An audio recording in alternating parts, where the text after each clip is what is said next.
जर तुमच्या घरामध्ये जर निगेटिव्ह एनर्जी असेल, म्हणजेच नकारात्मक जर शक्ती असेल, तर तुमच्या घरातील कोणतीच कामे हे पूर्ण होणार नाही. घरामध्ये दरिद्री, गरिबी येईल आणि तुमच्या घरामधील सदस्यांमध्ये कलह होत राहील.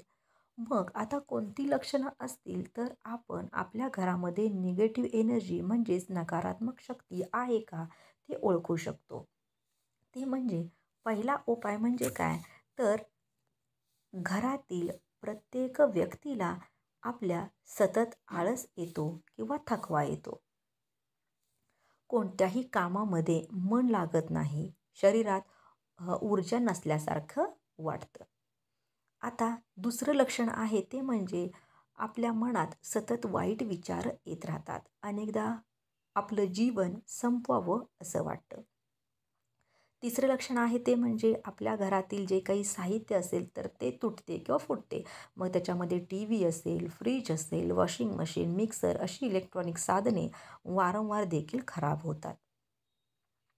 चौथं लक्षण आहे ते म्हणजे घरातल्या व्यक्ती या सतत आजारी पडतात.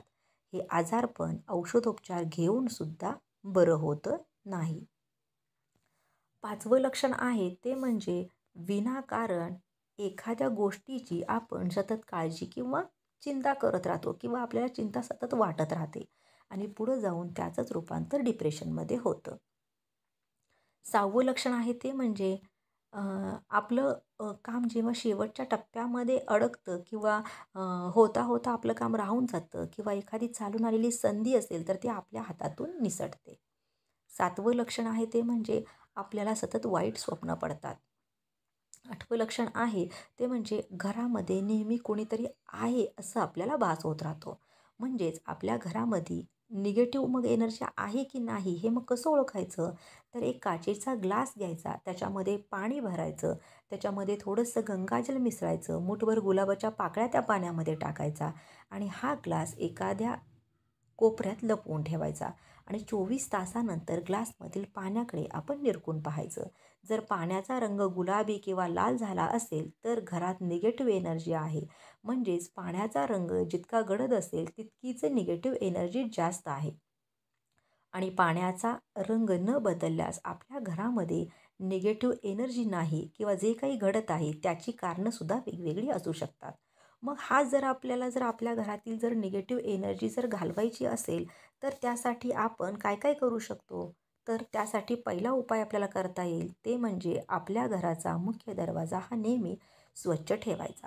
दुसरा उपाय आहे तो म्हणजे फरशी पुसण्याच्या पाण्यामध्ये थोडंसं कडे मीठ घालायचं आणि मग फरशी पुसायची.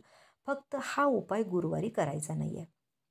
तिसरा उपाय आहे तो म्हणजे जर एखाद्या व्यक्तीला जर निगेटिव्ह एनर्जीचा जर त्रास होत असेल तर अशा व्यक्तीची लाल मिरची, मोहरी आणि मिठाने नजर काढावी.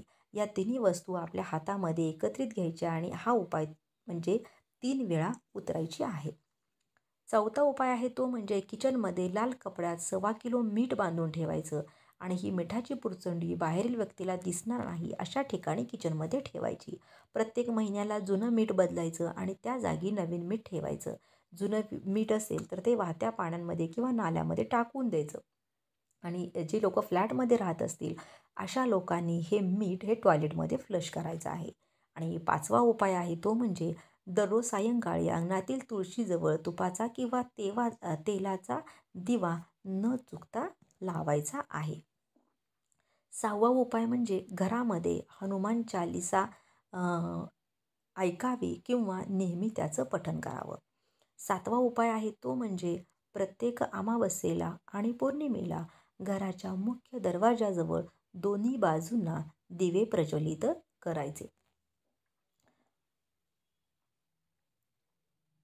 तुम्हाला जर हा व्हिडिओ आवडला असेल तर नक्की व्हिडिओला लाईक करा, शेअर करा, कमेंट बॉक्समध्ये श्री स्वामी समर्थ, श्री गुरुदेव दत्त नक्की लिहा. बोला श्री स्वामी समर्थ.